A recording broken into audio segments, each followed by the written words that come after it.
Friends, आज हम एक बहुत ही क्यूट कॉमेडी स्टोरी एक्सप्लेन करने वाले हैं, क्योंकि इसमें हमारी फीमेल कोई और नहीं बल्कि एक छोटी सी परी है। वो इतनी क्यूट है कि आप पूरा ड्रामा देखने के लिए मजबूर हो जाओगे। भले वो अभी बोल नहीं सकती, पर वो कैसे बिना बोले सबको अपनी छोटी छोटी उंगलियों में नचाएगी। ये जानने के लिए तो आपको पूरे ड्रामा को लास्ट तक देखना होगा, क्योंकि वो सबसे रिचेस्ट फैमिली की लिटिल प्रिंसेस जो बन गई है, सब उसे बिल्कुल ट्रेजर की तरह स्पॉइल करेंगे। एंड माई क्यूटी पाइस, आप सबको हमारी तरफ से happy new year. I hope आप सबकी इस साल सारी विशेष कंप्लीट हो जाए। तो चलो फिर इस नए साल के साथ एक बिल्कुल यूनिक और न्यू स्टोरी को स्टार्ट करते हैं। स्टोरी की स्टार्टिंग में हम एक बेबी गर्ल को देखते हैं जो अभी अभी बॉर्न हुई थी। तभी चुपके से एक नर्स आके उसके हाथ पे दूसरा टैग बांध देती है। वो बेबी सोचती है, ये मैं क्या हूँ? मैं एक नॉवल वर्ल्ड में आ गई और रिच फैमिली की बेटी बन गई जिसे बचपन में एक्सचेंज कर देंगे। अरे नहीं, और जल्दी से रोने लग जाती है। कितने मुश्किल से तो मैं एक बिलीनियर फैमिली में पैदा हुई हूँ। अभी तो मैंने अपनी लग्जरी लाइफ के मजे भी नहीं लिए। बट उसके रोने के बावजूद भी नर्स उसे उठा के लेके चलने लगी थी। उसी टाइम पे बेबी के मॉम डैड मिस्टर जी और किंग आ रहे होते हैं। बेबी सोचती है, मेरे बायोलॉजिकल मॉम डैड, तुम लोग किस करना बंद करो, अपनी बेटी पे भी ध्यान दे दो जिसका किडनैप हो रहा है। मिस्टर जी और किंग हैरान थे, इधर उधर देखने लगते हैं। किंग कहती, मुझे एक आवाज आई। मिस्टर जी कहता, मुझे भी सुनाई थी। बेबी सोचती है, इधर उधर देखना बंद करो, तुम्हारी प्यारी बेटी को ये बुरी नर्स उठा के लेके जा रही है। मिस्टर जी कहता है, ये तो हमारी बेटी की आवाज है, यानी हम उसके मन की बातें सुन सकते हैं। बेबी कहती है, अभी लोग बेबी को एक्सचेंज करके डीएनए टेस्ट करवाएंगे और फेक बेबी बोल देंगे। मम्मी खुद को प्रूफ नहीं कर पाएंगी और रिवर में जंप कर देंगी। वो माँ सबसे बड़ी विलन है, हम फैमिली को अलग करना चाहती है। मिस्टर जी और किंग दोनों के होश उड़ गए थे। तो मिस्टर जी भागकर जाकर उस नर्स का रास्ता घेर लेता है कि तुम मेरी बेबी को कहाँ लेके जा रही हो। बेबी सोचती है, फाइनली डैडी ने मुझको देख लिया। किंग भी अपना बच्चा मांगने लगती है तो नर्स कहती है, ये तुम्हारा बच्चा नहीं है, ये तो किसी और का है। मॉम कहती है, अच्छा मुझे इसका टैग दिखाना। बेबी सोचती है, इस टैग में क्या ही देखना, इसने पहले एक्सचेंज कर दिया है। किंग कहती है, मेरी बेबी के बर्थ पे बर्थमार्क है, मैं देख के पहचान लूंगी। नर्स कहती है, इसके कोई भी बर्थमार्क नहीं है, मैं इसके पेरेंट्स को देके आ रही हूँ। पर मिस्टर जी उससे बेबी को छीन लेता है और एकदम से कपड़े खोल के बेबी के बर्थ पे बर्थमार्क देख लेता है। बेबी सोचती है, पर मैं तो गर्ल हूँ ना, ऐसे पब्लिक में खुलेआम मेरी बर्थ दिखाना क्या सच में सही है? मिस्टर जी कहता है, ये मेरी बेबी गर्ल है। नर्स बहाने बनाती है, सॉरी मैं बेबी को नहला के लेके आ रही थी ना, तो गलती से गलत वाला उठा लिया। बेबी सोचती है, ये जानबूझ के झूठ बोल रही है। मिस्टर जी कहते, तुम मानोगी नहीं ना, तो मैं सीसीटीवी चेक करूंगा। तो नर्स पैरों में गिर जाती है कि मुझे ये सब माओ ने पैसे देके करने को बोला था कि मैं तुम्हारे बच्चे बदल दूं। मिस्टर जी सोचता है, इसके पीछे सच में माओ का हाथ है, यानी कि बेबी सही बोल रही थी। नर्स छोड़ने को बोल रही थी, बट वो कहता, पुलिस आ रही है, उससे बात करना। और दोनों बेबी को अंदर ले आते हैं। मिस्टर जी कहता, मुझे यकीन नहीं हो रहा, उस माओ का तो किसी और के साथ बच्चा था, तो फिर हमारे पीछे क्यों पड़ी है? बेबी सोचती है, माओ के बच्चे का बाप जेल में है, इसलिए उसकी नजर तुम पे है। डैडी, तुम्हें किसने कहा था इतना रिच और बुद्धू बनने को? तो मिस्टर जी कहता है, मैंने सुना था डॉटर्स बहुत कंफर्टिंग और स्वीट होती हैं, तो फिर मेरी बेटी की छोटी सी चोंच इतनी जहरीली क्यों है? बेबी सोचती है, वो माँ बहुत चालाक है, मुझे अपने बच्चे के साथ एक्सचेंज करके मुझे गुंडों को भेज देगी और खुद उसका बच्चा ऐश की लाइफ जिएगा। मिस्टर जी को गुस्सा चाहता है, उसकी इतनी हिम्मत। किंग कहती है, अच्छा हो मैं टाइम पे पता चल गया। मिस्टर जी कहता है, हमें अपनी बेबी का थैंक यू करना चाहिए। बेबी सोचती है, मेरे मम्मी डैडी कितने अच्छे हैं, मुझसे कितना प्यार करते हैं, जब तक मैं हूँ तो ट्रेजिक एंडिंग को होने नहीं दूंगी। किंग कहती है, बेबी तुम बहुत डर गई होगी ना, लो चलो मिल्क पी लो।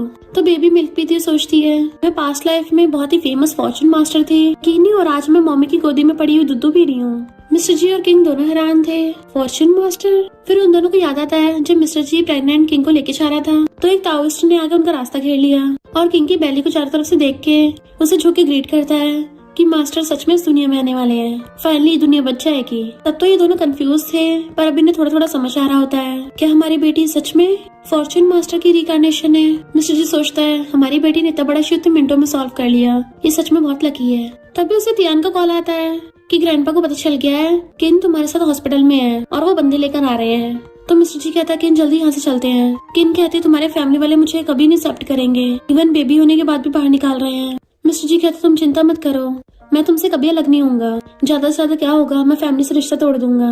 बेबी सोचती है, वो तियान एक नंबर की छूटा है। मिस्टर जी सोचता है, पर तियान मेरा कजन है, वो छूट क्यों बोलेगा? बेबी सोचती है, डैडी को पता नहीं है कि तियान उस माओ के साथ मिला हुआ है। उस माओ ने फैमिली फ्रेंडशिप का फायदा उठाकर डैडी की फैमिली को मम्मी के बारे में उल्टे सीधे कान भर दिए। तब भी सिर्फ मेरे ग्रैंडपा ही मेरे पेरेंट्स के साथ है। जब डैडी ने न्यू बिजनेस स्टार्ट किया था, ग्रेट ग्रैंडपा ने सीक्रेटली उनकी हेल्प की थी। तो वो दोनों सोचते हैं, बेबी ने अब तक जो भी बोला है सब सच निकला। किन कहती है, क्यों ना रुक के ग्रैंडपा का वेट करते हैं। बेबी सोचती है, अरे वाह, जाने मुझे सब प्यार करेंगे। इतने वहाँ ग्रैंडपा गुस्से से आने लगते हैं कि नलायक कहेंगे। तो मिस्टर जी किन के आगे आके उसको प्रोटेक्ट करने लगा था कि आप मुझे किन से अलग नहीं कर सकते। ग्रैंडपा कहते हैं, मैं तुझ पे गुस्सा करूंगा। बेबी होने के बाद भी किन को अभी तक घर नहीं लेके आया। तुझ में बिल्कुल भी रिस्पॉन्सिबिलिटी नाम की चीज नहीं है। अगर तूने घर लाने से मना किया तुझे मारूंगा। मिस्टर जी हैरान होता है। किन सोचती है यानी बेबी सही बोल रही थी। ग्रैंडपा को तो हमारे रिलेशनशिप से कोई प्रॉब्लम नहीं है। मिस्टर जी कहता है मैं किन को आज रात ही ले आऊंगा। ग्रैंडपा अपनी हैट उतार कर उसको पकड़ा देते हैं। वो ब्लेजर उतारने लगा था पर ग्रैंडपा उसे मार कर साइड कर देते हैं और बेबी को देखने लग गए थे कि वाओ कितनी क्यूट है ये। देखा बेबी मुझे देख के हेलो कर रही है। मिस्टर जी कहता है ग्रैंडपा मेरी बेबी तो मेरी तरह स्मार्ट होगी ना। पर ग्रैंडपा उसको इग्नोर करके किन से कहते हैं तुमने हमारी फैमिली की 5 जनरेशन में फर्स्ट बेबी गर्ल को जन्म दिया है। हमारी फैमिली बहुत बड़ा एहसान है। बताओ तुम्हें क्या चाहिए। वो कहती नहीं ग्रैंडपा मुझे तो कुछ भी नहीं चाहिए। आपने हम दोनों के रिश्ते को एक्सेप्ट कर लिया वही बहुत बड़ी बात है। पर ग्रैंडपा अपना ब्लैक कार्ड निकाल के देने लगते हैं। किस नालायक की गलती है पहले तो बताया नहीं है वरना तो मैं शॉपिंग करके आता कुछ गोल्ड वोल्ड बाय कर लाता। पर कोई नहीं बाद में दे दूंगा। अभी फिलहाल तुम क्रेडिट कार्ड रख लो। वो लेने से मना कर रही थी। वो कहते हैं मुझे पता तुम्हें पैसों की इतनी इंपॉर्टेंस नहीं है पर मैं तो अपनी स्वीट बेबी को दे रहा हूँ। ज्यादा नहीं है सिर्फ 10 मिलियन है। बेबी सोचती क्या कहा 10 मिलियन। मम्मी अगर आपने मना किया ना तो मैं भी सबके सामने रो दूंगी। किन ले लेती है कि मैं बेबी के लिए संभाल के रखूंगी। बेबी सोचती मम्मी कोई नहीं अगर आप भी यूज कर लोगी तो आप तो मेरी सबसे प्यारी मम्मी हो। ग्रैंडपा कहते हैं अभी तक बेबी को नाम नहीं दिया है तो इसका नाम एनन रख लेते हैं। बेबी कहती है मुझे तो एनन नाम बहुत पसंद आया। ग्रैंडपा हैरान थे कि मुझे आवाजें कहाँ से आ रही हैं। एनन सोचती है ग्रेट ग्रैंडपा कितने अच्छे हैं पर इतने काइंड होने के बाद भी कितने अफसोस की बात है कि 3 दिन बाद टपक जाएंगे। जितना स्पॉइल करते हैं मैं इनको इतनी जवानी में टपकते हुए नहीं देख सकती। सब लोग उसके मन की बात सुन के हैरान होते हैं। मिस्टर जी सोचता है ग्रैंडपा टपकने वाले हैं और एकदम से उन्हें पकड़ के अच्छे से देखने लगा था कि क्या आपकी बॉडी में कोई खराबी हो गई है।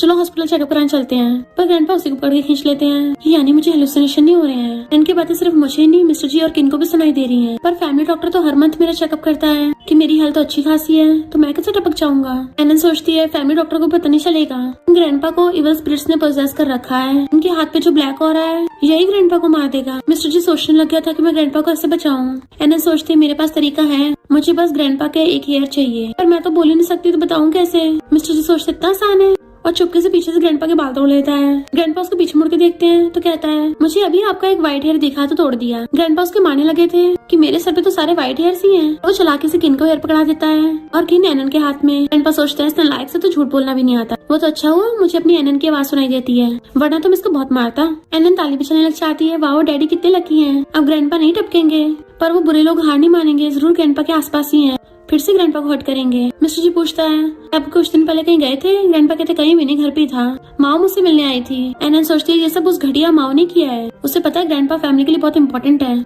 इसलिए इनको मारना चाहती है। मिस्टर जी कहते ग्रैंडपा आप उस माँ से केयरफुल रहना। वो अभी किसी और के हाथ हमारी एनन को एक्सचेंज करवा रही थी। ग्रैंडपा हैरान थे। एनन सोचती है पता नहीं मैं बेबी क्यों हूँ वरना अभी के अभी उस माँ को ठिकाना लगा देती। ग्रैंडपा गुस्सा चाहता है मेरी लिटिल प्रिंसेस को मुझसे दूर कर रही थी और किसी को उसे अरेस्ट करने के लिए भेजते हैं। एनन ताली बजाने लगती है पर सोचती है वो नमूनी माँ पकड़ी नहीं जाएगी क्योंकि अंदर का धोखेबाज उसको पहले टिप दे देगा। मिस्टर जी कहता है क्यों ना उस नमूनी को महंगे हाथ पकड़े। ग्रैंडपा कहते हैं पर ये तो एनन के लिए डेंजरस हो सकता है अगर उसको चोट लग गई तो। वो कहता है चिंता मत करो मैं ऐसा होने नहीं दूंगा। और फिर वो लोग नाटक करते हैं। एनन सोचती है गंदी स्मेल आ रही है पक्का वो माओ आ गई है। मिस्टर जी वहीं पे छुप के देख रहा था। माओ को अंदर जाते देख वो ग्रैंडपा और बॉडीगार्ड्स को अंदर चलने का इशारा करता है। इधर माँ को देख किन चिल्लाती है कि तुम ही आगे कर रही हो। माँ कहती जितना मर्जी चिल्ला ले मैंने पूरा फ्लोर खाली करवा दिया है कोई तुझे बचाने नहीं आएगा।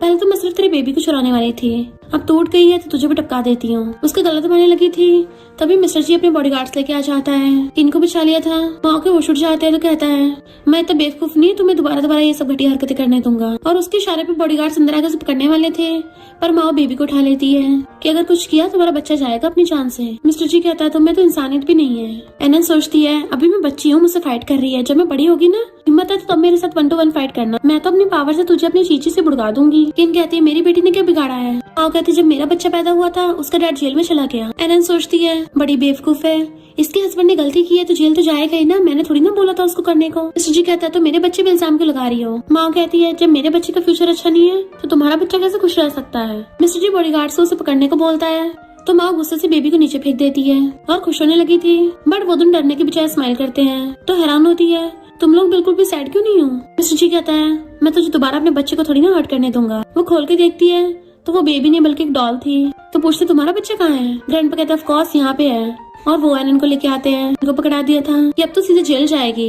वो कहती है बुड्ढे ज्यादा उछल मत केवल एनर्जी की वजह से तो जल्दी टपकने वाला है तो तुम्हारी जान अब मेरे हाथों में है तो जल्दी से फैमिली की सारी प्रॉपर्टी मेरे नाम कर दे क्योंकि ग्रैंडपा के ऊपर जो इविल स्पिरिट है उसे सिर्फ फॉर्चून मास्टर ठीक कर सकता है जो कि कई सालों से इस दुनिया में नहीं आया तो मेरे अलावा तुम्हें कोई नहीं बचा पाएगा। मिस्टर जी और किन स्माइल कर रहे थे और ग्रैंडपा उसको अपना हाथ दिखाते हैं। माओ के होश उड़ जाते हैं कि वो ब्लैक ऑरा कैसे गायब हो गया। एनन क्लैपिंग करने लग जाती है क्योंकि फॉर्चून मास्टर तो यहीं पे है। ग्रैंडपा सोचते हैं एनन सच में हमारी लकी स्टार है। तो मिस्टर जी बॉडीगार्ड्स को बुलाता है कि इसको पुलिस के हवाले करवा देना। बॉडीगार्ड उसे पकड़ के लेके चलने लगे थे।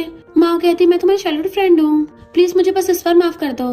एनन सोचती है अरे नहीं, डैडी फिर से इससे बेवकूफ न बन जाए। मिस्टर जी सोचता है मेरी बेटी मेरी इतनी बेइज्जती क्यों करती है। ग्रैंडपा कहते हैं तुम लोग जल्दी मेंशन में जाना। तो वो खुश होने लग जाती है कि अब से मैं लग्जरी मेंशन में रहूंगी, मखमल से बेड से रोज उठूंगी। अरे नहीं, पर वो नमूना त्यान अभी भी उसी फैमिली में है। वो मेरे डैडी से बहुत नफरत करता है, पक्का मुझ पर अटैक करेगा। इधर ग्रैंडपा विला के पास मेट्स लेके उसका वेट कर रहे थे। जैसे वो लोग एनन को लेके आते हैं, सारी मेट्स छुप के उनको ग्रीट करती हैं। ग्रैंडपा कहते हैं आखिर मेरी लिटिल प्रिंसेस घर आई गई, और उसे गोदी में उठा लेते हैं। एनन सोचती है अच्छा तो रिच फैमिली के प्रिंसेस को ऐसे ट्रीट करते हैं। ग्रैंडपा पूछते हैं क्या तुम्हें अपना नया घर पसंद आया, अब मैं तुम्हें और नया घर दिलवाऊंगा। तो वो खुश हो जाती है कि ग्रैंडपा ने मुझे नया व्हील और ब्लैक कार्ड भी दिया है। मिस्टर जी कहता है हमारी बेटी को ज्यादा लालची नहीं है। ग्रैंडपा कहते हैं खबरदार अगर मेरी लिटिल ट्रेसर को कुछ बोला तो, और किना भी डिलीवरी करके आई है, तुम जाके उसका ध्यान रखो। मिस्टर जी कहता है ग्रैंडपा तो बस बहाने से मेरी प्रीशियस बेटी को छीनना चाहते हैं, और किन को अंदर ले जाता है। जबकि ग्रैंडपा एनन को खिलाने लग गए थे और विला के अंदर ले जाते हैं कि अभी तो मुझे तुम्हें और गिफ्ट देना है,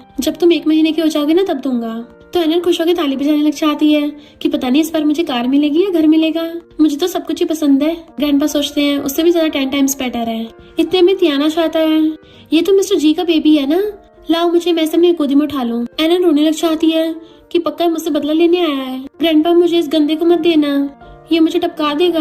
ग्रैंडपा गुस्सा रहा था कि नमूना सच में उस माँ के साथ मिला हुआ है, और कहते हैं बेबी बहुत थक गया है, बाद में मिल लेना।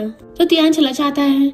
एनन सोचती है वाओ ग्रैंडपा कितने अच्छे हैं, मुझे समझ गए, ये तो बिल्कुल मेरे गॉड ही हैं। ग्रैंडपा कहते हैं चिंता मत करो, मैं किसी को तुम्हें हर्ट नहीं करने दूंगा। एनन कहती है मैं भी किसी को आपको हर्ट नहीं करने दूंगी। तो ग्रैंडपा हंसने लगते हैं। इधर तियान बाहर का सोचता है ये बुढ़ा तो मुझे देख के हमेशा हंसता था, आज पहली बार मुंह बना के मुझे बाहर निकाल दिया। पक्का मिस्टर जी ने मेरे खिलाफ कान भरे होंगे। कोई नहीं, ये बुढ़ा वैसे भी ज्यादा दिन जी नहीं पाएगा, और फैमिली की सारी प्रॉपर्टी मेरी होगी। कुछ टाइम ऐसे बीत जाता है, पर ग्रैंडपा कुछ नहीं हुआ था, इसलिए चिढ़ की वजह से तियान जानबूझ के मिस्टर जी के डैड को कॉल कर बता देता है कांग्रेचुलेशन आप तो ग्रैंडपा बन गए। डैड हैरान थे ये क्या बोल रहे हो। तो कहता है आपको पता नहीं है मिस्टर जी और किन का बच्चा ऑलरेडी आधा मंथ का हो गया है। डैड गुस्से में होते हैं कि उसने उसी लड़की के साथ बच्चा कर लिया, पहले बेबी फिर शादी, और गुस्से से ग्रैंडपा कॉल करते हैं ग्रैंडपा आपने हमें बेबी के बारे में क्यों नहीं बताया, आपको पता है हमें मिस्टर जी की और किन की शादी मंजूर नहीं है। ग्रैंडपा कहते नहीं मंजूर तो जाओ यहाँ से, मैं अपनी ग्रेट ग्रैंड डॉटर को खुद ही पाल लूंगा। डैड कहते क्या कहा ग्रेट ग्रैंड डॉटर, और खुश हो जाते हैं कि किन ने बेबी गर्ल को जन्म दिया है। कहीं आप जानबूझ के नाटक तो नहीं कर रहे ताकि मैं बेबी को एक्सेप्ट कर लूं।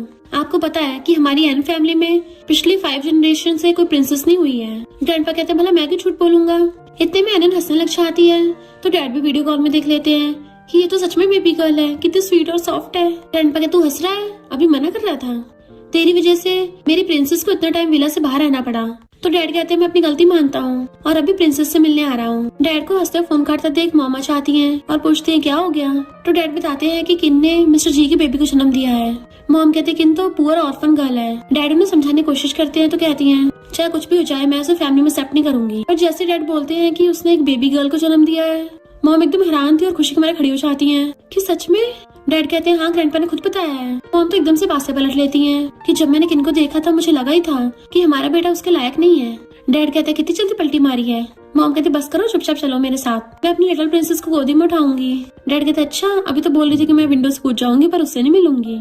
मॉम कहती है पहले तो मुझे पता नहीं था ना, अब तो पता है। वैसे हम पहली बार अपनी ग्रैंड डॉटर से मिल रहे हैं तो खाली हाथ थोड़ी ना जाएंगे। और फोन करती है कि स्टोर में से सारे बेबी गर्ल के आइटम्स ले आओ। हाँ सही कहा, मेरी अब ग्रैंड डॉटर हो गई है। और बेबी गर्ल का शो ऑफ कर रही थी। इधर ये लोग एनन के साथ खेल रहे थे, तभी मॉम डैड आते हैं तो तियान कहता है आंटी अंकल आप प्लीज गुस्सा मत करना, मिस्टर जी किन को कुछ ज्यादा लाइक करता है इसलिए मिस्टर जी ने ये वाली बात छुपाई है। मिस्टर जी तुम जल्दी आंटी अंकल से माफी मांगो। मिस्टर जी सोचता है मैं इसको अपना भाई समझता था पर ये तो इतना बड़ा धोखेबाज निकला, और गुस्सा करने वाला था। तो ग्रैंडपा कहते हैं अब इसका खुद ही पोपट हो गया है। एनन खुश हो जाती है कि मेरे ग्रैंडपा कितने स्मार्ट है। मॉम सोचती है तो ये मेरी ग्रैंड डॉटर है, कितनी क्यूट है, मेरे तो दिल ही पिघल गया।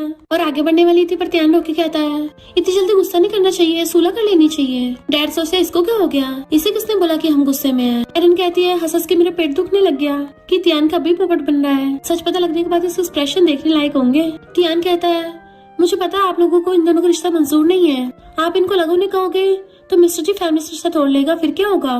मॉम कहती है तुम्हें हाई फीवर है क्या बकवास किए जा रहे हो? हमें क्यों इन दोनों के साथ होने से प्रॉब्लम होगी? ये दोनों तो मोस्ट परफेक्ट कपल है और कोई नमूने इनको लग नहीं कर सकता। तियान धीरे से कहता है, आंटी पर तुम तो किन को हेट करती थी ना? मॉम कहती है पहले मैं अंधी थी, पर अब तो मैं इनको पूरा सपोर्ट करती हूँ और जिसे भी इससे प्रॉब्लम होगी मैं उसको थप्पड़ मार दूंगी। तियान को डरा देती है। डैड कहते हैं अगर ये दोनों साथ नहीं होते तो हमें प्रिंसेस कैसे मिलती? तियान का पूरा प्लान चौपट हो जाता है और वो दोनों से साइड में फेंक के अपनी लिटिल प्रिंसेस के पास आते हैं कि लिटिल प्रिंसेस हम तुम्हारे लिए गोल्ड लेके आए हैं। एनन सोचती वाओ, गोल्ड से तो मेरी आंखें चमचम आ गई और मुंह में से लार गिर रही है। मॉम हैरान होती है कि मुझे आवाजें कहाँ से आ रही हैं। बेबी तुम्हें क्या पसंद है? ग्रैंडमा तुम्हें वही दिला देगी। एनन कहती है मुझे तो मनी पसंद है। तो मॉम हैरान होती है, यानी कि मुझे प्रिंसेस की मन की बातें सुनाई दे रही है और किसी को सुनाई नहीं दे रही।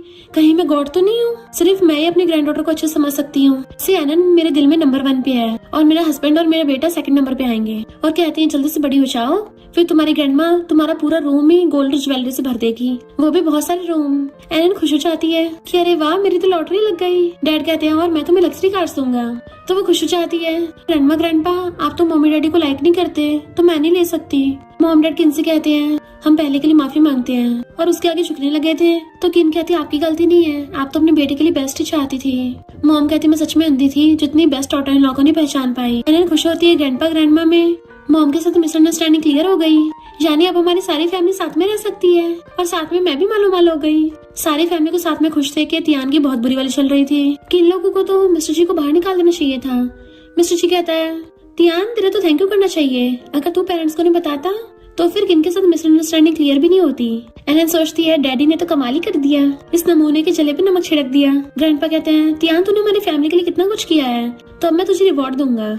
मैं तुझे कंपनी से 2 हफ्ते की छुट्टी देता हूँ, जाके मजे कर। अब कंपनी को मिस्टर जी संभालेगा। एलन सोचते अरे वाह मेरे ग्रैंडपा तो और भी ज्यादा रूथलेस है, गिफ्ट के नाम पर इसे कंपनी की पावर छीन ली। तियान मजबूरी में मुंह बनाता थैंक यू करता है। एलन सोचते अभी सिर्फ कंपनी से निकाला है फिर घर से निकाल देंगे। तियान गुस्से से आता है कि इस बुढ़े को शक तो नहीं हो गया, पर कोई नहीं मैं अपने मास्टर को ढूंढ के इसको टपकवा दूंगा। एलन सोचती है ये तियान ऐसे इस मामले को छानने नहीं देगा, अब ये पूरी फैमिली का खात्मा करने का मौका ढूंढेगा। ग्रैंडपा मॉम डैड से कहते हैं मुझे तुम्हें कुछ बताना है, हमारी फैमिली में एक चोर है। मिस्टर जी बताता है कि मैंने इसके बारे में इन्वेस्टिगेशन किया है, ये बहुत टाइम से सीक्रेटली हमारी कंपनी के शेयर बाय कर रहा है, इवन ये हमारे दुश्मनों से भी मिल गया है। डैड कहते हैं इसको तो हमने पाला था, हमें धोखा दे रहा है। मॉम कहती है तभी हमें बुलाया था ताकि हमें लड़ाई हो जाए। ग्रैंडपा कहते हैं जब तक वो बाहर है तब तक हमारा जो भी उसके पास है हम वापस ले लेंगे। किन कहते हैं यकीन नहीं हो रहा तियान ऐसा निकलेगा। ग्रैंडपा कहते हैं वही तो, हमने तो आज तक उसके साथ कुछ गलत नहीं किया, तब भी इतनी घटिया हरकत की। एनन सोचती है वो तो ऐसा करेगा ही क्योंकि वो ग्रेट ग्रैंडपा का बायोलॉजिकल ग्रैंडसन नहीं है, तो सब लोग उसकी मन की बातें सुनकर हैरान हो जाते हैं। एलन सोचती है उसको ये बात पहले से पता है, पर उसने पूरी एन फैमिली से बात छुपाई, वो भी इतने सालों से। ग्रैंडपा को तो ये सुन के शौक ही लग जाता है, यानी वो तो एन फैमिली का वारिस भी नहीं है। डैड कहते हैं तो तियान को रखना यहाँ पे ठीक नहीं होगा, मैं उसको अभी रेस्ट करवाता हूँ और जेल भिजवाऊंगा।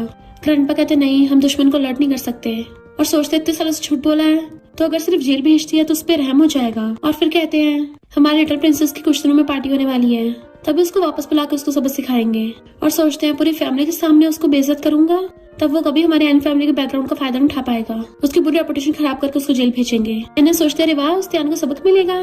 तो ग्रैंडपा सोचते हैं अच्छा हमारी लिटिल प्रिंसेस हमारे पास है, वरना वो तियान तो हमारी पूरी फैमिली का खात्मा कर देता। और कहते हैं तियान के नाम पर जो भी एसेट्स है मैं सब वापस लेके अपनी लिटिल प्रिंसेस को दे दूंगा। इन्हें सोचती एक तीर से 2 निशान है, एक तरफ गुंडा बुड़केगा और दूसरी तरफ मैं और अमीर हो जाऊंगी। फिर नेक्स्ट सीन में पार्टी का सीन देखते हैं। ग्रैंडपा ने एनन को गोदी में ले रखा था और कहते हैं तुम्हें इतने सारे लोगों ने इतने सारे गिफ्ट दिए हैं, तुम्हें पसंद आ रहे हैं ना। एनन सोचती इतने सारे गिफ्ट देख के तो मैं पूरी अंदर से खुश हो गई। ग्रैंडपा से खुश देख सोचते हैं इतनी जल्दी खुश हो गई, अभी तो इसके लिए बहुत बड़ा सरप्राइज भी है। इतने में तियान अपने मॉम डैड के साथ आता है। आंटी कहती है हमारे बेटी की पार्टी इतनी बड़ी नहीं की थी जो एक लड़की के लिए इतनी बड़ी पार्टी रख ली है। अंकल कहते हैं वो एन फैमिली की इकलौती प्रिंसेस है तो उसके लिए तो इतना बनता है। आगे चढ़ने लगे थे तो तियान आंटी कहता है मॉम ये बुढ़ा तो वैसे मरने वाला है, इससे बहस करने कोई फायदा नहीं है। एनन उठ के देखने लग जाती है कि इस बुरे तियान के साथ उसकी बुरी मॉम भी आई है, आज तो पक्का इन दोनों का भांडा फूटेगा। आंटी कहती है आजा अपनी ग्रैंडमा की गोदी में, पर एनन जानबूझ के मुंह फेर लेती है और रोने लग गई थी कि मुझे इस ग्रीन हेड से दूर रखो, मुझे इस गंदी ग्रैंडमा की गोदी में नहीं जाना है। तो लोग बातें बनाने लग जाते हैं कि ये आंटी तो सबसे हंस के बातें करती है, फिर एन फैमिली की प्रिंसेस उसके पास क्यों नहीं जा रही, क्योंकि बच्चों को पता होता है ना कि कौन अच्छा कौन बुरा। आंटी इन पे चिल्ला के पड़ती है कि ऐसा कुछ भी नहीं है। एनन और तेज रोने लगती है कि हाँ हाँ ऐसा ही है।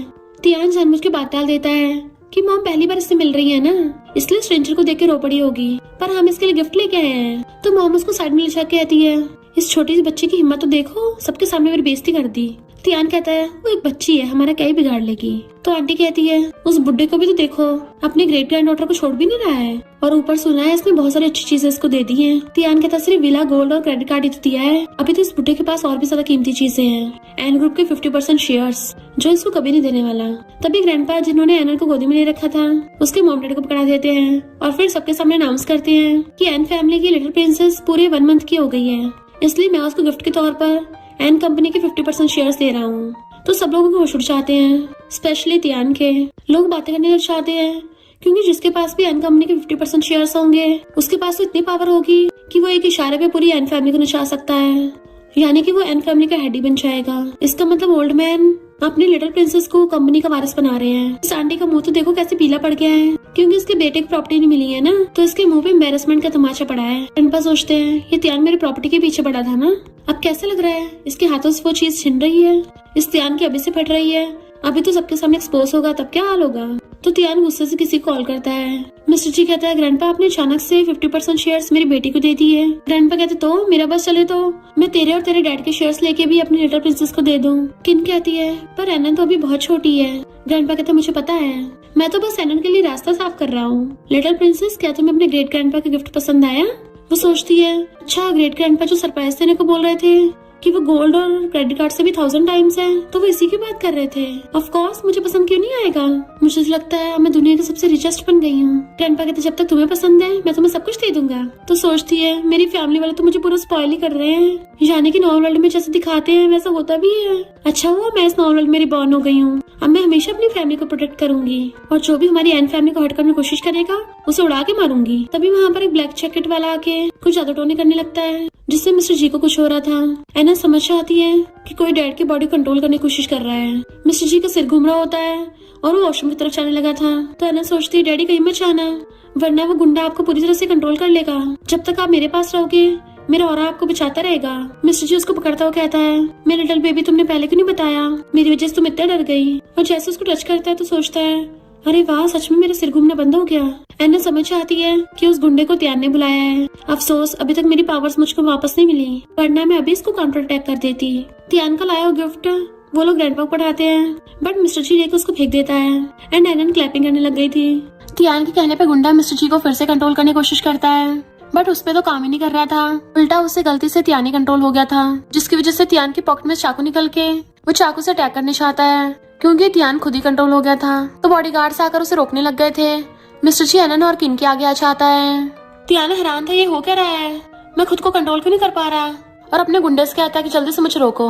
गुंडा समझ आता है कि अब तो मैं कुछ नहीं कर सकता, गॉड भी नहीं इसको बचा पाएगा, और वहाँ से 9-11 हो गया था। तो बॉडीगार्ड तियान को पकड़ के घुटनों पर ले आते हैं। ग्रैंडपा कहते तो अब भी मुझे मारना चाहता है। तियान मुकरने लग जाता है कि नहीं मैं तो कंट्रोल में था।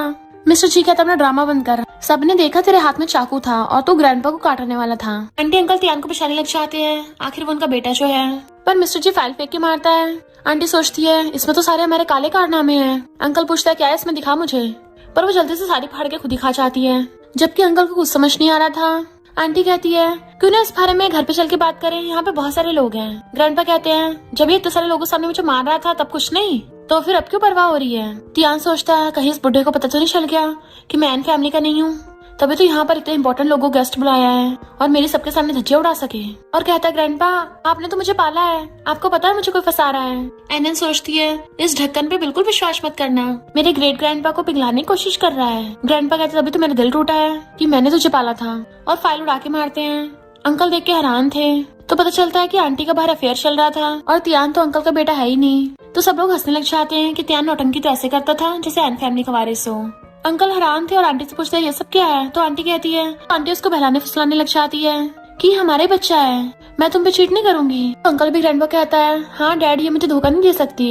एनन सोचती है थर्ड ग्रैंडपा तुम्हें बिल्कुल भी लोगों की पहचान नहीं है, ये ग्रीन टी तुम्हें ग्रीन हैट ही नहीं बल्कि पूरा ग्रीन ग्रासलैंड पहना रही है। कांग्रेचुलेशन, तुम्हारे 5 बच्चों में से कोई भी तुम्हारा नहीं है। ग्रैंडपा कहते हैं वो डीएनए टेस्ट एकदम रियल है, तियान तुम्हारा बेटा नहीं है, तो अंकल आंटी को थप्पड़ मार के भड़का देता है कि उस बाहर वाले के साथ एक के बाद एक बच्चे पैदा कर रही थी। आंटी उसके पैर पकड़ लेती है, शादी से पहले मैं टल्ली हो गई थी तो किसी ने मेरा फायदा उठा लिया। अंकल कहता है कैन के बारे में एक्सीडेंट था तो फिर बाकी सब बच्चों का क्या, तेरा किसी ने बार बार थोड़ी ना फायदा उठाया होगा।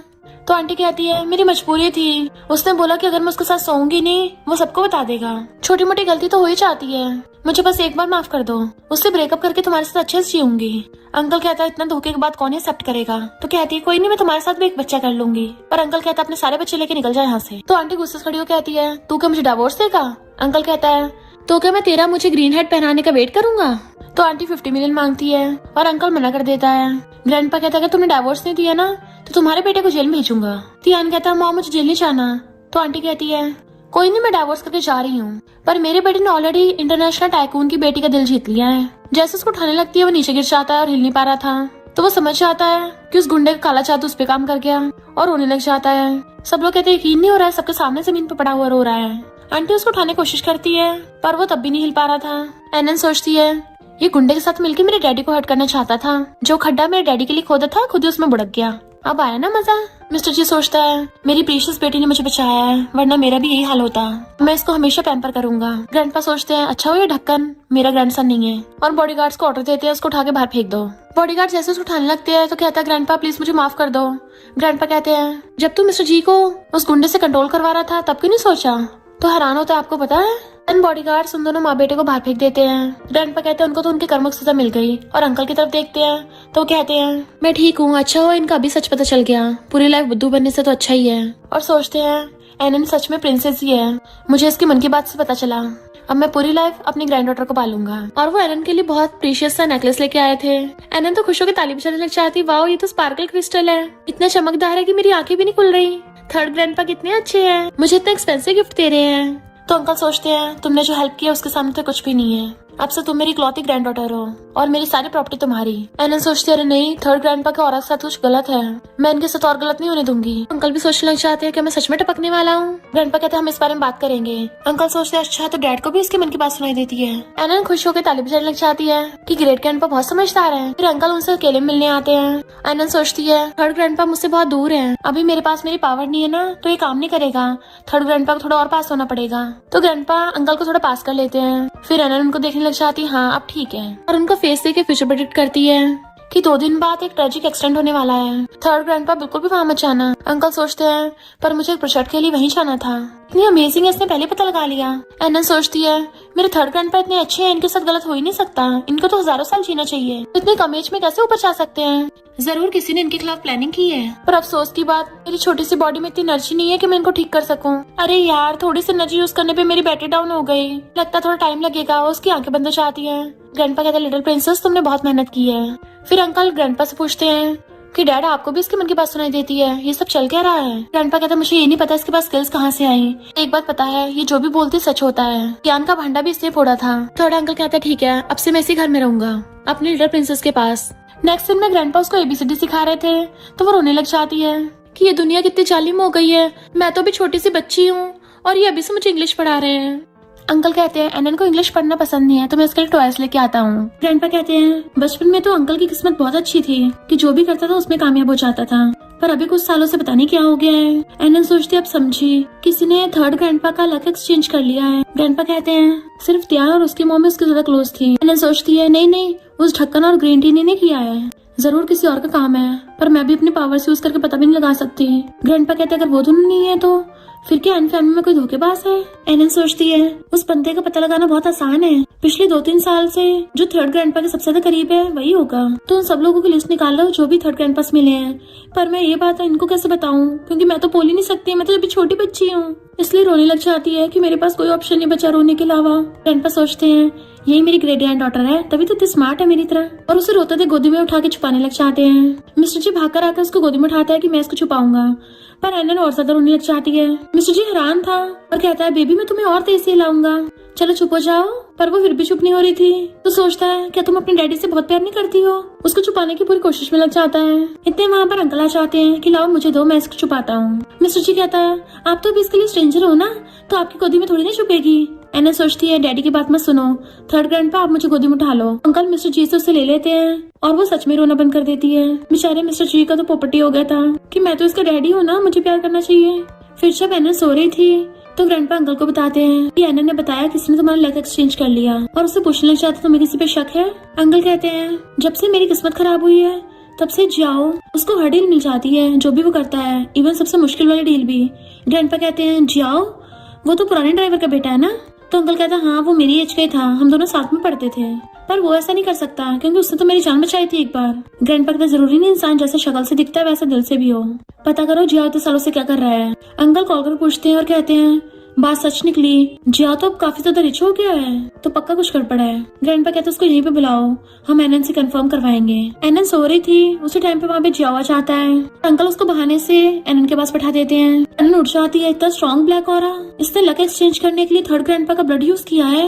तो अंकल हैरान होते हैं, मैं तो इसको अपना दोस्त समझता था, इसने फिर भी धोखा दिया। एनन सोचती है बेचारे थर्ड ग्रैंडपा, इनको सिर्फ एक लड़की ने नहीं बल्कि इनके दोस्त ने भी धोखा दे दिया, पर मैं थर्ड ग्रैंडपा को बताऊं कैसे। जिया उसके पालने पे झांक के कहता है ये मिस्टर जी की बेटी है ना, काफी क्यूट है। एनन सोचती है तुम्हें किसने बोला मेरी तारीफ करने को, दूर हटो मुझसे, और रोने लग जाती है कि ग्रैंडपा मुझे इंसान पसंद नहीं है। तो जिया कहता है लगता है मेरे फेस पे जो स्कार है ना उससे डर गई होगी। अंकल सोचते हैं अगर ये मुझे हर्ट करना चाहता फिर इसने मेरे लिए चाकू को खाया था। तो एनन सोचती है जानबूझ के थर्ड ग्रैंडपा को स्कार का निशान दिखा के ग्रैंडपा को गिल्टी फील कराना चाहता है, और ग्रैंडपा को क्या पता चाकू वाले गुंडे को भी इसने भेजा था। तो अंकल को गुस्सा चाहता है। जिया सोचता है बहुत टाइम से यहाँ बैठा रखा है और वहां से जाने लगा था। एनन सोचती थर्ड ग्रैंडपा इसको जाने मत देना, इसके गले में जो पेंडेंट है ना जल्दी से वापस ले लो, तभी आपको आपका लक वापस मिलेगा। तो अंकल बहाने से उससे ले लेते हैं कि मुझे तुम्हारा पेंडेंट कुछ ज्यादा पसंद आ गया है, तो मैं सेम ऐसे बनवाऊंगा, तुम्हें कुछ दिन बाद वापस कर दूंगा और बदले में बहुत सारे पैसे भी दूंगा। पैसों का नाम सुनते वो देके चला जाता है। एनन खुश होती है, अरे वाह थर्ड ग्रैंडपा ने इसे ले भी लिया, बट मैं इसको पकड़ूं कैसे, मेरे छोटे छोटे चब्बी हाथों से तो कुछ भी नहीं होगा। अंकल के हाथों से गलती से वो गिर जाता है तो पेंडेंट टूट गया था और उसमें तलिस्मान निकलता है। एनन सोचती है इस तलिस्मान को चला दो, ये बहुत गंदा है। वो कहते हैं ये टूटा है, उसको पता नहीं चलना चाहिए, इसलिए मैं ऐसा सेम न्यू बनवा दूंगा, और अपने बंदे को न्यू बनवाने भेज देते हैं सेम वैसा ही। तो कहती है अरे वाह ग्रैंडपा तो जीनियस है, यानी अब मैं शांति से सो सकती हूँ, मेरी छोटी सी बॉडी एकदम थक जाती है। तो उसको सुला देते हैं। थर्ड अंकल ने सेम वैसे पेंडेंट बनवा लिया था तो वो बड़ा खुश होती है कि फाइनली मैंने अपने थर्ड ग्रैंडपा को बचा लिया। अंकल कॉल करके जिया को बुला लेते हैं उसका पेंडेंट वापस करने के लिए, जबकि जिया खुश हो रहा था कि आज तो मैं इसको एक्सीडेंट में टपका ही दूंगा, पर उसके होश उड़ जाते हैं क्योंकि थर्ड अंकल को तो कुछ हुआ ही नहीं था। और थर्ड अंकल जिया को वहीं पे एक्सपोज कर देते हैं। वो गुस्से में आके चाकू मारने लगा था पर उल्टा उसके लग जाता है। उसे वहीं छोड़ के चले गए थे तो जिया वहीं निपट जाता है। इधर ग्रैंडपा एनन को पियानो बजाना सिखा रहे होते हैं तो अंकल कहता है मैंने जिया का मामला निपटा दिया। ग्रैंडपा कहते हैं तैंग आने वाला है, तुम यहीं रुक जाओ। एनन सोचती है तैंग अंकल तो वही है ना जो आर्मी से वापस आ रहे हैं और वो मिशन में जाने वाले हैं। वो मिशन तो बहुत ज्यादा डेंजरस है कि वो अपनी लेग ही खो देंगे, उन्हें जाने से रोकना पड़ेगा। फिर नेक्स्ट सीन में जैसी मेडक बताती है कि यंग मास्टर तैंग आ गए हैं तो एनन सोचती है अरे वाह मैंने सुना है कि तैंग अंकल बहुत ज्यादा हैंडसम है। ग्रेट ग्रैंडपा मुझे जल्दी से गोदी में उठा लो, मुझे हैंडसम गाय को देखना है। ग्रैंडपा भी उसे गोदी में उठा लेते हैं कि कितनी लुक्स ऑब्सेस्ड है। इतने में तैंगा चाहता है। ग्रैंडपा कहते हैं कितना काम करते हो, कितने कमजोर हो गए। तैंग कहता है एक आर्मी कमांडर शायद जितना मुझे थक जाए, वो कभी हार नहीं मानता। एनन सोचते अरे वाह अंकल तैंग सिर्फ हैंडसम ही नहीं है बल्कि बहुत ज्यादा स्ट्रॉन्ग भी है। टैंक हैरान था कितनी स्वीट और बच्चों वाली वॉइस कहाँ से आ रही है, जरूर किसी बेबी की होगी। एनन सोचती है अंकल उन सारे बच्चों को बचाना चाहते हैं जिन्हें ट्रैफिकर्स ने पकड़ रखा है, पर ट्रैफिकर्स हमेशा रात के टाइम ही आते हैं। टैंक हैरान होता है और सोचता है अंकल तो मुझे सिर्फ एनन ही बुला सकती है, और इस सीक्रेट ऑपरेशन के बारे में इसको कैसे पता, मैंने तो अपनी फैमिली तक को नहीं बताया। एनन सोचती है अंकल टैंक मुझे पता है वो ट्रैफिकर्स कहाँ छुपे हुए हैं, तो पूछते बताओ कहाँ है। वो सोचती है अंकल टैंक तो एक्साइटेड क्यों हो रहे हैं। ग्रैंडपा उसको धीरे से कहते हैं अभी एनन छोटी है, तुम इतने बड़े और स्ट्रॉन्ग उसको डरा दोगे। तो वो सोचता है इसका मतलब मुझे इसके मन की बात सुनाई दे रही है, और कहता है मैं तो बस लिटिल प्रिंसेस को देखने वाला था। एनन सोचते अरे वाह हैंडसम अंकल तो मेरी क्यूटनेस से इम्प्रेस हो गए हैं, हैंडसम अंकल की लेग्स नहीं टूटने दूंगी, तो इनको मिशन पे नहीं जाना चाहिए। वो सोचता है इसका मतलब मिशन पे जाने पे मुझे डिसेबल होना पड़ेगा। ग्रैंडपा कहते हैं तुम कितने टाइम बाद आए हो, मिशन पे जाने की बजाय छुट्टी लेके घर पे रुक जाओ। वो सोचता है मैं अपने स्वार्थ के लिए अपना मिशन नहीं छोड़ सकता हूँ, भले मुझे अपनी लेग्स को सैक्रिफाइस करना पड़े पर मैं जरूर चाहूंगा। और कहता है एक सोल्जर कभी पीछे नहीं हटता। एनन सोचते अरे वाह गलत है हैंडसम होने के साथ साथ बहुत ज्यादा ब्रेव भी हैं और अपने असूलों के पक्के हैं। काश मैं इनको बता पाती कि वो ट्रैफिकर्स झाओ नाम की जगह पे छुपे हुए हैं। तो वो सोचता है मैं किसी को इन्वेस्टिगेट करने भेजता हूँ उस जगह पे। एना सोचती है पर कोई फायदा नहीं बताने का, क्योंकि अंकल की टीम में एक धोखेबाज है जो उनको सब बता देगा। तभी तो हर बार टारगेट मिस हो जाता है। ग्रैंडपा सोचते पता लगाना होगा वो धोखेबाज कौन है, और एनन को वहीं पे लिटा के जानबूझ के टैंक के साथ वही वाले केस की बात करने लग गए थे। कहीं ऐसा तो नहीं है कोई धोखेबाज हो। वो सोचते रहे वाह मेरे ग्रेट ग्रैंडपा तो बहुत समझदार है, दुश्मन का जासूस और कोई नहीं बल्कि यूए है। मुझ में अभी थोड़ी सी एनर्जी है, मैं अंकल को अपनी एनर्जी दे देती हूँ ताकि वो मिशन में सरवाइव कर पाए। अरे नई एनर्जी देने से तो मेरी बैटरी डाउन हो गई, मुझे बहुत नींद आ रही है और सो जाती है। टैंक पूछता है ग्रैंडपा आपने कुछ सुना? तो कहते हैं हाँ ये सब एनन के मन की बातें हैं जो हमारी सारी फैमिली सुन सकती है, तो तुम केयरफुल रहना। वो कहता है इसमें इतनी अमेजिंग स्किल्स हैं, क्या हमें इस बारे में रिपोर्ट करना चाहिए? ग्रैंडपा की टकरी मार देते हैं, तुम क्या चाहते हो साइंटिस्ट आके हमारे लिटिल प्रिंसेस पे रिसर्च करें? तो कहता नहीं मेरा वो मतलब नहीं था, मतलब कि एनन तो अपने अमेजिंग स्किल से कितने लोगों की हेल्प कर सकती है। ग्रैंडपा कहते तुम क्या इसको और थकाना चाहते हो? बेचारी ऑलरेडी इतना थक के सो गई है। तब जाके टैंक कहता सही कहा, इतनी छोटी बच्ची पे रिस्पॉन्सिबिलिटी देना ठीक नहीं है। एंड एनन उस टाइम पे सो रही थी। ग्रैंडपा कहता अगर किसी को बताया ना मैं तुझे फैमिली से बाहर निकाल दूंगा। टैंक ओके करके जाने लगा था तो कहते हैं अपना ध्यान रखना, एनन की मेहनत को वेस्ट मत जाने देना। तो कहता ठीक है मैं सही सलामत वापस आऊंगा। नेक्स्ट दिन में ग्रैंडपा को टेंशन हो रही थी। मिस्टर जी और किंग बेबी को लेके आते हैं। ग्रैंडपा को साइड दे कहते हैं हमें इनका मूड ठीक करना चाहिए। एनन सोचती है तो मुझे करने दो, क्योंकि ग्रैंडपा को मेरे साथ खेलना सबसे ज्यादा पसंद है। मिस्टर जी कहता हमारी बच्ची कितनी अच्छी है, और ग्रैंडपा कहते हैं फिलहाल आपको अपनी हेल्थ का ध्यान रखना चाहिए। एनन सोचती है ग्रैंडपा चिंता मत करो, अंकल टैंक बिल्कुल सही होके आएंगे। तब जाके ग्रैंडपा खुश हो जाते हैं। इतने में मिस्टर जी का सबसे छोटा ब्रदर आता है और बताता है कि टैंक का मिशन एकदम सक्सेसफुल गया। तो सब लोग खुश हो जाते हैं। एनन सोचते अरे वाह शुक्र है सब कुछ ठीक हो गया, वरना तो मैं अपनी पावर तो यूज कर ही नहीं पाती। लू एकदम हैरान होता है कि मुझे आवाजें कहाँ से आ रही हैं। एनन ने तो अपना मुंह तक नहीं खोला, ये तो अभी बच्ची है बोल भी नहीं सकती। और फिर ग्रैंडपा और बाकी सबके एक्सप्रेशन देके समझ आता है, यानी सबको उसके मन की बातें सुनाई देती हैं। बताता है कि मैं तुम्हारा लिटिल अंकल हूँ। एनन सोचती है एक और अंकल? ग्रैंडपा सही बोल रहे थे, ये फैमिली पिछली 5 पुश्तों से सिर्फ लड़कों से भरी हुई है। लू कहता है क्या तुम्हें अपने थर्ड अंकल पसंद नहीं आए? देखो मेरा तो दिल टूट गया, मैं तुम्हारे लिए इतना स्पेशल गिफ्ट लेके आया था। और खोल के दिखाता है कि तुम अब भी मुझे लाइक नहीं करोगी, फिर तो तुम्हें मेरा दिया हुआ गिफ्ट भी पसंद नहीं आएगा। चलो ठीक है इसको वापस ले जाता हूँ। एना सोचती है अरे नहीं नहीं इतना ब्यूटीफुल डायमंड मुझे क्यों पसंद नहीं आएगा, ये तो मेरा फेवरेट है। लिटिल अंकल तुम मुझे बहुत पसंद आए हो, अब जल्दी से दे दो मुझको। तो सब लोग हंसने लग जाते हैं कि हमारी लिटिल प्रिंसेस थोड़ी सी मनी ग्रैबर है। वो कहता तुम्हारा लिटिल अंकल इतना खड़ूस भी नहीं है, मैं गिफ्ट वापस उन्हें लेके जाऊंगा, और उसको दे देता है। तो वो खुश हो जाती है कि लिटिल अंकल लड़कियों को इतने अच्छे समझते हैं, इतने सारे डायमंड्स लेके आए हैं। लगता है इनकी लाइफ बहुत रोमांटिक होने वाली है, लड़कियों को इम्प्रेस करना अच्छे से आता है। जरूर इनकी गर्लफ्रेंड ने चूज किया होगा गिफ्ट। ग्रैंडपा हैरान हो जाते हैं, नालायक ने मेरी गर्लफ्रेंड के बारे में छुपा के रखा है, हमें तो बोलता था कि सिंगल है। लड़कियां देख के भाग जाता है, मुझे तो शक हो गया था कि इसे लड़के पसंद है। बेचारे लू का सबके सामने छिट्टा खुल गया था और सोचता अब तो मैं और छुपा नहीं सकता, बता देता है कि मुझे प्यार हो गया किसी से। ग्रैंडपा तो खुश हो जाते हैं फाइनली तुझे कोई लड़की मिल गई, वरना तुझे बचपन से लड़कियों के साथ रहना पसंद नहीं था, हमें तो लगा सिंगल टपकेगा।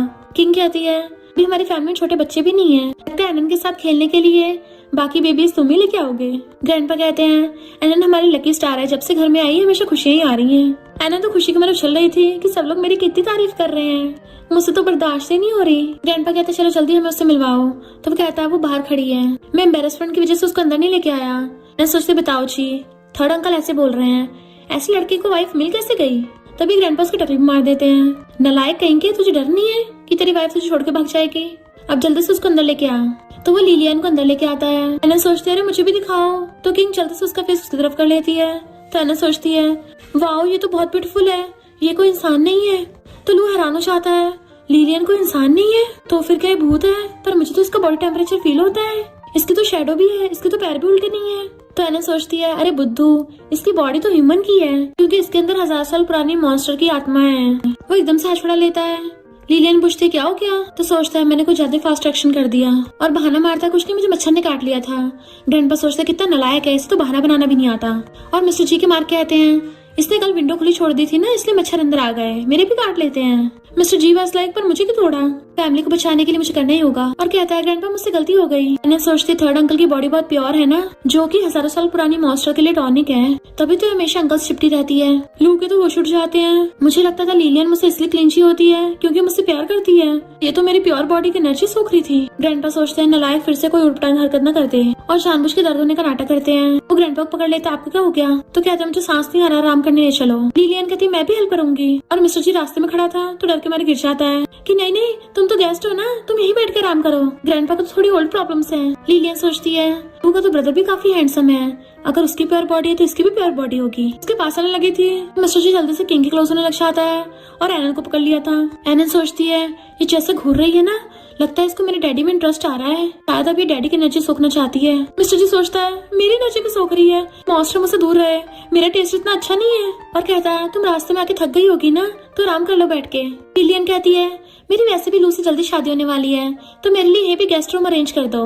वो दोनों हैरान होते हैं कि लगता है इसने यहीं पे रुकने का इरादा बना लिया है। एनन सोचती है डैडी हाँ मत करना, अगर ये आज रात यहाँ पे रुक गई ना आपको पूरा सोख लेगी। मिस्टर जी कहता है बिल्कुल भी नहीं, ग्रैंडपा थोड़ी ओल्ड फैशन के है ना, तो वो शादी से पहले साथ रहना अलाउ नहीं करेंगे। लिलियन सोचती है मैं तो उसकी एनर्जी सोखने वाली थी, पर कोई नहीं, लू से शादी की बात कर लूंगी, तब तक वेट कर लेती हूँ, और चली जाती है। बेचारे मिस्टर जी की तो अभी तक लेग्स कांप रही थी, तो फिर वो भी उन दोनों से बात करने आता है। ग्रैंडपा कहता है वो लड़की सच में भूत नहीं है, उससे ब्रेकअप कर लो। वो कहता है हजारों साल पुरानी मॉन्स्टर, ये सुनने में कितना अजीब लगता है। ग्रैंडपा कहता अगर तुम्हें यकीन नहीं हो रहा जाओ उसके पास, फिर हम लोग को तुम्हारी बॉडी उठा के लेके आनी पड़ेगी, अगर तुम दोबारा से यहाँ पे लेके आए तो पूरी फैमिली खतरे में आ जाएगी।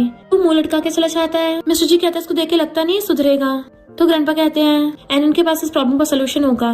और फिर मिस्टर जी और ग्रैंडपा जानबूझ के एनन को वहाँ पे लाके उसके सामने नाटक करने लग गए थे कि मैं तो खुश था कि लू की उससे शादी हो रही है, पर जब भी मैं उस लिलियन को देखता हूँ मुझे कुछ अजीब सा लगने लगता है। एनन सोचती है ग्रैंडपा मेरे साथ कुछ ज्यादा टाइम रह गए हैं ना, इसलिए इनके पांचों सेंसेस मेरी तरह फास्ट हो गए हैं। ग्रैंडपा आप सही बोल रहे हो, उस लड़की में गोलमाल है। मिस्टर जी सोचता है पूरी बात एक बार में नहीं बोल रही है, मेरी बेटी मेरी तरह ही नखरेबाज है, और खुद भी ड्रामा करने लग जाता है। ग्रैंडपा सही बोल रहे हो, मुझे भी कुछ ऐसे लगा था जब वो घर पे आई थी, मुझे पूरी बॉडी में चिल फील हो रहा था। एनन सोचती है मैं इनको कैसे बताऊं कि वो 1000 साल पुरानी मॉन्स्टर है, जल्दी से शादी रोक दो वरना पूरी फैमिली तबाह हो जाएगी। ग्रैंडपा कहते हैं पर हम लू को कैसे मनाएंगे। एनन सोचती है बहुत आसान है, मेरे पास अभी थोड़ी पावर है, हम रात में उसको डरा सकते हैं। इधर लू बैठा सोचता है जब से मैंने उसके बारे में सुना है मुझे अजीब फील क्यों हो रहा है, ज्यादा ओवरथिंक मत करो, चुपचाप सो जाऊं। जैसे सोने लगता है तभी अचानक से कुछ होता है और उसकी आईज खुलती है, तो वहाँ पे लिलियन बैठी थी और कहती है तुम मुझे अकेले क्यों छोड़ के आए, तुम तो मुझसे बहुत प्यार करते हो ना, मुझसे शादी करोगे। उसको हक्कर कहता है सॉरी मुझे माफ कर दो, मुझे तुम पे शक नहीं करना चाहिए था। तो कहती चलो अभी शादी कर लेते हैं। वो कहता अभी तो रात हो रही है। तो कहती मुझे नहीं पता, मुझे अभी तुझसे शादी करनी है, और फिर शादी के बाद तेरी फैमिली की वेल्थ का फायदा उठाऊंगी, तुम सबके नशे सोख लूंगी, और उससे चिपटने लग जाती है। वो डर के मैंने अपने नाइटमेयर में चिल्लाने लग गया था कि मैं कभी किसी के साथ रिलेशनशिप में नहीं होऊंगा, कोई मेरे पास मत आना। जबकि ग्रैंडपा और मिस्टर जी कान लगा के सुन रहे थे। ग्रैंडपा कहते हैं अभी ये दोबारा उसका लड़की के पास नहीं जाएगा। नेक्स्ट डे ग्रैंडपा एनन को खिला रहे थे, तभी लूट के आता है। ग्रैंडपा कहते हैं तुम क्या रात भर बैंक लूटने गए थे जो इतने बड़े बड़े डार्क सर्किल हो रहे हैं। लू कहता है मैं और लिलियन अच्छा मैच नहीं है, मेरे से कोई लेना नहीं है। तभी लू को उसका कॉल आता है तो डर जाता है कि यही तो मैं बस उठाना नहीं चाहता। एनन सोचती है अगर ब्रेकअप करना भी है ना थोड़ा टाइम लो, वरना वो लिलियन भड़क जाएगी। तो लू भी जरा डरता उठाता है। वो कहती है मुझे पिकअप करने नहीं आ रहे, मैंने तुम्हारे फेवरेट कपड़े पहने हैं। सोचता है मुझे पसंद भी आई तो कौन, इजिप्टियन मम्मी, हजारों साल पुरानी मम्मी तो होती है। और बहाना बना देता है कि ग्रैंडपा की तबीयत खराब है, कुछ दिन आ नहीं पाऊंगा। ग्रैंडपा हंसते हैं कि अभी इसको डर लग रहा है। ग्रैंडपा कुछ काम था, लोग खुश हो जाता है, मैं पूरा दिन घर पे एनन को खिलाऊंगा, इसने मेरी जान बचाई थी। फिर नेक्स्ट दिन में वो एनन को खिला रहा होता है। इतने में मेड आके कहती है कि लिलियन आई है। वो डर जाता है कि उसको बोल दो जाके मैं यहाँ पे नहीं हूँ। एनन सोचते अंकल तुम पागल हो गए हो क्या, मैं खुद ही बोला घर पे रहोगे और अब उसे झूठ बोल रहे हो कि घर पे नहीं हो, तो पक्का तुम्हारे पीछे पड़ेगी, जल्दी बाहर जाके बहाना मार के उसको भगा दो। तो लू उसको उठा लेता है। तो कहती है अरे मुझे क्यों अचानक से गोदी में उठा लिया। लू सोचता है मेरे अकेले की मॉन्स्टर को फेस करने की हिम्मत नहीं हो रही, तुम भी मेरे साथ चलो। तो बाहर आते देख लिलियन चिपटने वाली थी, पर उसके हाथ में एनन होती है तो वो दूर हट जाती है। लू हैरान होता है कि यानी एनन से डरती है। लिलियन कहती है मैं तुम्हें बहुत मिस कर रही थी। लू सोचता है प्लीज मुझे मिस करना बंद करो, मेरी फट रही है। ये सोच के कि मॉन्स्टर मुझे मिस कर रहा है। लिलियन उसका हाथ पकड़ लेती है कि हम कितने टाइम से मैंने मिले हैं, तो मुझे घुमाने ले चलो। पर लू खुद को छुड़ा के आता है मैं बेबी का ध्यान रखूंगा, बट वो मॉन्स्टर उसको अपनी आंखों से हिप्नोटाइज करने लगती है। लू भी उसकी बातों में आकर उसके साथ जाने वाला था, तभी एनन उसकी लात मार देती है, जिससे वो उसके भ्रम में नहीं फंसता और वो बहाना मार के अंदर भाग जाता है। तो लिलियन हैरान थी, पहले तो मेरा जादू काम करता था इस पे, अब क्यों नहीं कर रहा।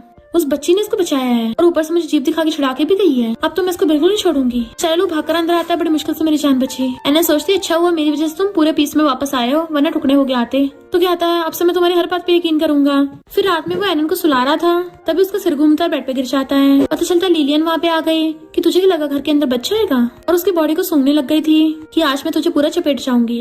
एनन उसको देख रही होती है तो सोचती है पहले इस छोटे पैकेट ने मेरा प्लान फेल किया था ना, सबसे पहले इसी के साथ डील करती हूँ। जैसे उस पर अपने नाखून मारने वाली थी तो कहती है ये क्या हुआ, ये मेरी पावर से बेहोश क्यों नहीं हुई? कोई बात नहीं, मैं फिजिकल अटैक करूंगी। जैसे मारने वाले तो उल्टा उसके लग जाता है। वो दोबारा से अटैक करती है पर दोबारा फेल हो जाती है। तो मैं डर के मारे बैठ गई थी। उसे पता चल गया था कि ये तो हेवनली मास्टर है और माफी मांगने लग जाती है कि प्लीज मुझे इस बार छोड़ दो। मैं लू से सच्चा प्यार करती हूँ। उसने अपनी मर्जी से मुझे अपनी एनर्जी दी है। तो एनन कहती है तुम्हें लगता है मैं बच्ची हूँ तो बेवकूफ बना दोगी?